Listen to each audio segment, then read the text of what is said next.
ಹಣ್ಣಾಗಿರುವಂತಹ ಮಂಗಳೂರು ಸೌತೆಕಾಯಿಯ ಸಿಪ್ಪೆ ಬೇಯೋದು ಸ್ವಲ್ಪ ಕಷ್ಟ.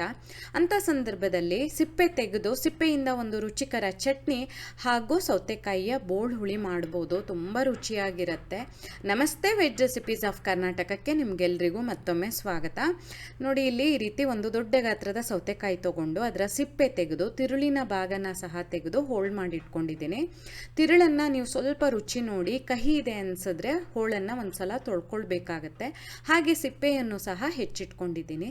ಇನ್ನು ಈ ಸೌತೆಕಾಯಿ ಹೋಳಿಗೆ ದೊಡ್ಡ ಚಿಟಿಕೆ ಅರಿಶಿನ, ರುಚಿಗೆ ತಕ್ಕ ಹಾಗೆ ಉಪ್ಪು ಹಾಗೂ ಖಾರಕ್ಕೆ ತಕ್ಕ ಹಾಗೆ ಹಸಿಮೆಣಸಿನಕಾಯಿಯನ್ನು ಹಾಕ್ಕೊಂಡೆ. ಹಾಗೆಯೇ ಜೊತೆಯಲ್ಲಿ ಹುಣಸೆ ಹಣ್ಣಿನ ರಸ ಮತ್ತು ಬೆಲ್ಲನ ಹಾಕ್ಕೊಂಡೆ. ಈ ಸೌತೆಕಾಯಿ ಹೋಳುಗಳಲ್ಲಿ ಸ್ವಲ್ಪ ಹುಳಿ ಅಂಶ ಇರುತ್ತೆ, ಹಾಗಾಗಿ ಹುಣಸೆ ಹಣ್ಣು ಹೆಚ್ಚು ಬೇಕಾಗೋದಿಲ್ಲ. ಮತ್ತು ಈ ಸೌತೆಕಾಯಿ ಬೋಳ್ ಹುಳಿ ಮಾಡುವಾಗ ಬೆಲ್ಲ ಹಾಕೋದು ರೂಢಿಯಲ್ಲಿದೆ. ನೀವು ನಿಮ್ಮ ರುಚಿಗೆ ತಕ್ಕ ಹಾಗೆ ಬೆಲ್ಲನ ಹೊಂದಿಸ್ಕೊಳ್ಳಿ. ಚೆನ್ನಾಗಿ ಒಂದ್ಸಲ ಮಚ್ಚಿ ಈ ಸೌತೆಕಾಯಿ ಹೋಳೆಲ್ಲ ಮೆತ್ತಗಾಗೋವರೆಗೆ ಬೇಯಿಸ್ಕೊಳ್ಬೇಕಾಗತ್ತೆ. ಸಿಪ್ಪೆ ತೆಗೆದಿರೋದ್ರಿಂದ ಬೇಗ ಬೇಯುತ್ತೆ, ಹಾಗಾಗಿ ನಾನು ಕುಕ್ಕರಲ್ಲಿ ಬೇಯಿಸ್ತಾ ಇಲ್ಲ, ಹಾಗೆ ಪಾತ್ರೆಯಲ್ಲಿ ಬೇಯಕ್ಕಿಟ್ಟಿದ್ದೀನಿ. ಇನ್ನೇನು ಹೋಳುಗಳು ಬೇಯ್ತಾ ಬಂತು ಅನ್ನುವಾಗ ಈಗಾಗಲೇ ಬೇಯಿಸಿಟ್ಕೊಂಡಿರುವಂತಹ ತೊಗರಿಬೇಳೆನ ಸೇರಿಸ್ತಾ ಇದ್ದೀನಿ. ಅರ್ಧ ಕಪ್ಪು ತೊಗರಿಬೇಳೆನ 1-2 ಗಂಟೆ ನೆನೆಸಿ ಮೆತ್ತಗೆ ಬೇಯಿಸಿಟ್ಕೊಂಡಿದ್ದೆ. ಅದನ್ನು ಸೇರಿಸಿ ಸಣ್ಣದಾಗಿ ಹೆಚ್ಚಿರುವಂತಹ ಕೊತ್ತಂಬರಿ ಸೊಪ್ಪು, ಒಂದು ದೊಡ್ಡ ಚಿಟಿಕೆ ಇಂಗನ್ನು ಹಾಕಿ ಚೆನ್ನಾಗಿ ಈ ಥರ ಒಂದ್ಸಲ ಮಚ್ಚಿ ಬೇಯಿಸೋದನ್ನು ಮುಂದುವರಿಸ್ತಾ ಇದ್ದೀನಿ. ಈ ಹೋಳುಗಳೆಲ್ಲ ಫುಲ್ ಮೆತ್ತಗಾಗಬೇಕು, ಇಲ್ಲಾಂದರೆ ರುಚಿ ಅನಿಸೋದಿಲ್ಲ. ಬಣ್ಣನೂ ಸ್ವಲ್ಪ ಬದಲಾಗುತ್ತೆ, ಅಥವಾ ನೀವು ಕೈಯಲ್ಲಿ ಹೀಗೆ ಮಾಡಿ ನೋಡಿದ್ರೆ ಅದು ಮೆತ್ತಗಾಗಿರೋದು ಗೊತ್ತಾಗುತ್ತೆ. ನೋಡಿ, ಈ ರೀತಿ ಚೆನ್ನಾಗಿ ಕುದಿಸಿ ಹೋಳೆಲ್ಲ ಮೆತ್ತಗೆ ಬೆಂದ ಮೇಲೆ ಸ್ಟವನ್ನು ಆಫ್ ಮಾಡಿ ಕೊನೆಯಲ್ಲಿ ಒಂದು ಒಗ್ಗರಣೆಗೆ ಎಣ್ಣೆ, ಸಾಸಿವೆ, ಜೀರಿಗೆ, ಒಣಮೆಣಸಿನಕಾಯಿ, ಇಂಗು ಮತ್ತು ಕರಿಬೇವನ್ನು ಹಾಕಿದ್ದೀನಿ. ತೆಂಗಿನೆಣ್ಣೆ, ತುಪ್ಪ ಅಥವಾ ಬೇರೆ ಯಾವ ಎಣ್ಣೆಲಿ ಬೇಕಾದ್ರೂ ಒಗ್ಗರಣೆ ಹಾಕ್ಬೋದು. ಇನ್ನು ಚಟ್ನಿ ಮಾಡೋದಕ್ಕೆ ಒಂದು ಬಾಣಲೆನಲ್ಲಿ 2 ಒಣಮೆಣಸಿನಕಾಯಿ, 3 ಚಮಚದಷ್ಟು ಉದ್ದಿನ ಬೇಳೆನ ಸ್ವಲ್ಪ ಎಣ್ಣೆ ಹಾಕಿ ಮೀಡಿಯಮ್ ಫ್ಲೇಮಲ್ಲಿ ಹದವಾಗಿ ಹೊಂಬಣ್ಣ ಬರೋವರೆಗೆ ಹುರ್ಕೊಳ್ತಾ ಇದ್ದೀನಿ. ಈ ಚಟ್ನಿ ಅಂತೂ ನೀವು ಊಹೆನೇ ಮಾಡಿರೋದಿಲ್ಲ, ಅಷ್ಟು ರುಚಿಯಾಗಿ ಬರುತ್ತೆ. ನೀವು ಯಾವತ್ತಾರು ಹಾಗಲಕಾಯಿ ಚಟ್ನಿನ ಟೇಸ್ಟ್ ಮಾಡಿದರೆ ಅದೇ ಫ್ಲೇವರ್ ಬಂದಿರುತ್ತೆ, ಆದರೆ ಕಹಿ ಇರೋದಿಲ್ಲ. ನೀವು ಒಂದ್ಸಲ ಮಾಡಿದ್ರೆ ಈ ರೀತಿ ಹಣ್ಣಾಗಿರೋ ಸೌತೆಕಾಯಿನ ತೊಗೊಂಬಂದು ಸಿಪ್ಪೆ ತೆಗೆದು ಚಟ್ನಿ ಮಾಡ್ತೀರಾ, ಅಷ್ಟು ರುಚಿಯಾಗಿರುತ್ತೆ.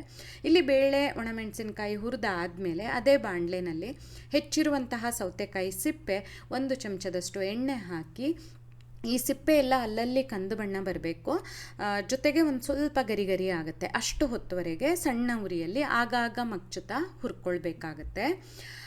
ಹುರಿದಾದ್ಮೇಲೆ ಇದನ್ನು ಮತ್ತೆ ತೆಂಗಿನಕಾಯಿ ಜೊತೆ ನಾವು ರುಬ್ಕೊಳ್ಬೇಕು.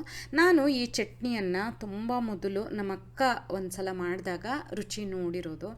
ಅದು ಎಷ್ಟು ನನಗೆ ಆ ಸಂದರ್ಭದಲ್ಲಿ ರುಚಿ ಅನಿಸಿತ್ತು ಅಂದರೆ ಈಗ ಅವಾಗವಾಗ ಇದನ್ನು ಮಾಡ್ತಾ ಇರ್ತೀನಿ, ಅಷ್ಟು ಇಷ್ಟ ನನಗೆ ಈ ಚಟ್ನಿ.